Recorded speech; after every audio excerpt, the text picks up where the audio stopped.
is the Writer's Almanac for Friday. It's the 27th of May, 2022. It's the birthday of the poet who said, "I need poetry to help celebrate and console." Linda Pastan, born in the Bronx, New York City, 1932. It's the birthday of John Cheever, Quincy, Massachusetts, 1912.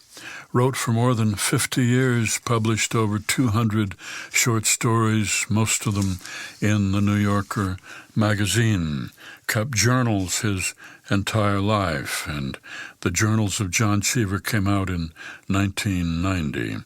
John Cheever, who said, "Fiction is art, and art is the triumph over chaos, no less. And we can accomplish this only by the most vigilant exercise of choice. But in a world that changes more swiftly than we can perceive, there is always the danger that our powers of selection will be mistaken, and that the vision we serve will come to nothing."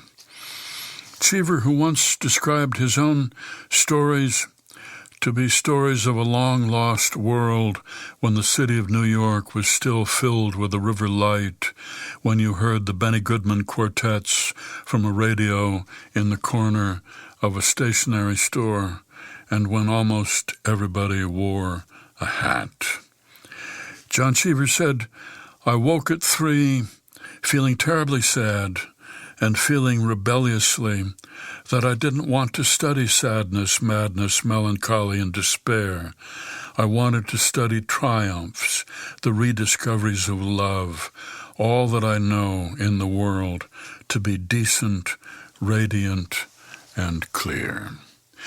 It's the birthday of the novelist Dashiell Hammett, born St. Mary's County, Maryland, 1894, who gave us The Maltese Falcon, came out in 1930, starring the detective Sam Spade.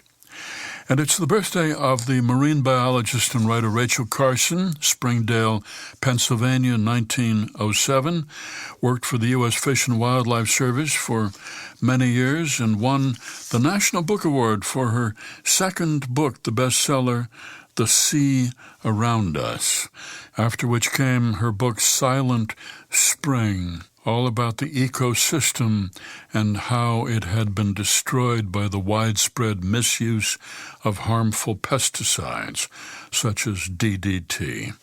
President Kennedy read the book, Silent Spring, and it led to a re-examination of the government's pesticide policy and eventually to the formation of the EPA, the Environmental Protection Agency, in 1970. Here's a poem for today by Joyce Sutphin, entitled "The Last Things I'll Remember."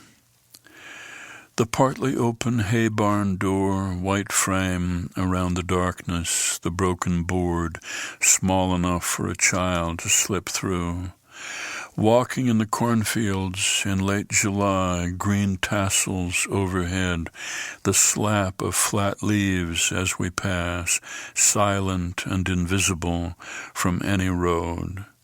Hollyhocks leaning against the stucco house, peonies heavy as fruit, drooping their deep heads on the doghouse roof. Lilac bushes between the lawn and the woods, a tractor shifting from one gear into the next, the throttle opened.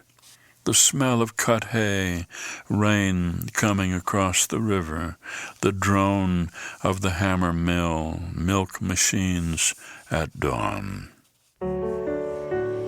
The Last Things I'll Remember, poem by Joyce Sutphin, from First Words, published by Red Dragonfly Press and used by permission here on the Writer's Almanac.